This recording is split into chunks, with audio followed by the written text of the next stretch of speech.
Pozdrav! Posebno je pogodan za dijabetičare. Ima znatno više hranjivih tvari od običnog šećera, a najistaknutije su minerali, željezo, cink, kalcij i kalij, zajedno sa određenim masnim kiselinama, polifenolima i antioksidansima, koji također mogu opravdati niz zdravstvenih prednosti.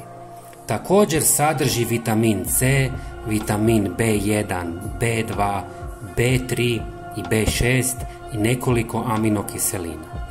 Sadrži dvostruko više željeza, 4 puta više magnezija i 10 puta više cinka od smeđeg šećera, koji slovi kao prilično zdravo sladilo u usporedbi s bijelim šećerom.